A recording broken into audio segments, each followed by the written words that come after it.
What's up, guys? It's time for me to make my conference championship predictions. Let's dive into it. We got the Bengals taking on the Chiefs.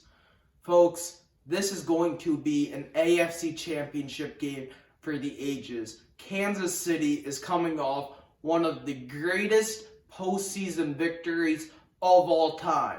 With 13 seconds left to go in regulation, all hope seemed to be lost. It looked like the Buffalo Bills were poised to host the AFC Championship Game. But Patrick Mahomes said, "Not today, not in my house," and he drove Kansas City down the field, put them in field goal range with a chance to tie the game. And then in overtime, when he needed to be clutch, he drove them down the field and ultimately won the game.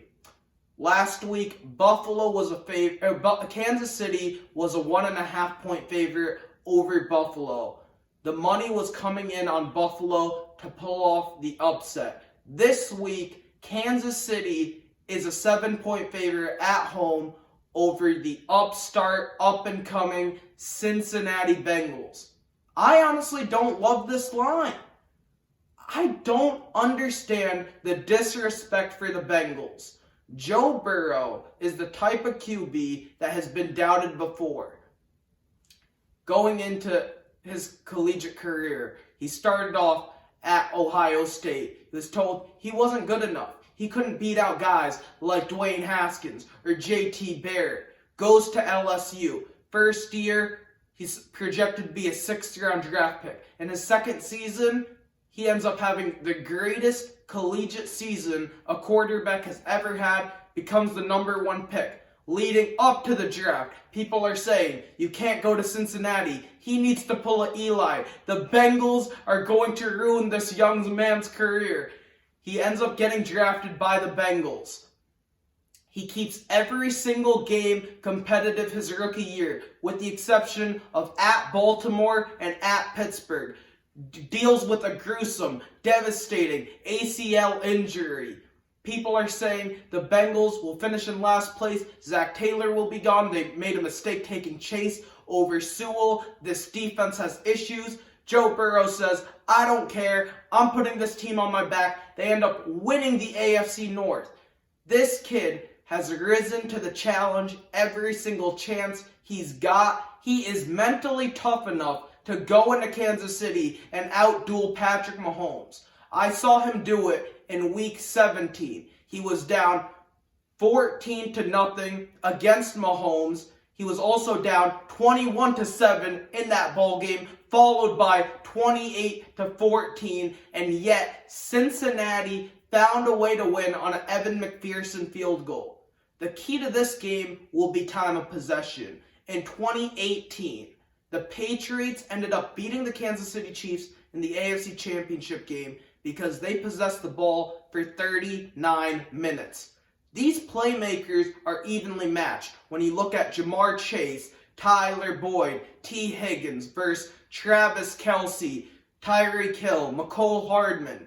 But the key to the Bengals winning this matchup is going to be Joe Mixon. If Joe Mixon can get it going and this game comes down to the wire, it will ultimately come down to the team that has the ball last. I'm going to say this goes down to the wire, high-scoring ball game. The over-under is set at 54 points. I'm going way over. I'm going to say the Bengals win on a last-second field goal, 40-37. Evan McPherson sends the Bengals to Super Bowl 56, and the Bengals pull off the upset to advance to their 3rd Super Bowl. Let's shift our attention over to the NFC side. We got the 49ers taking on the Rams. Folks, Matthew Stafford silenced all his doubters last week against Tom Brady in Tampa Bay.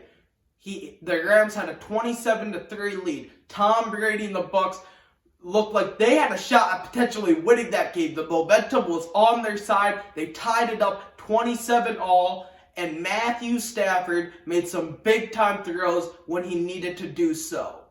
This is going to be a tough task. The 49ers have beat the Rams in their last 6 matchups.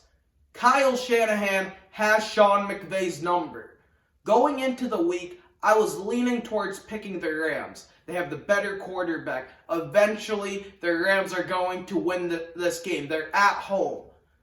But when I look at this matchup, the 49ers fans took over SoFi Stadium in Week 18.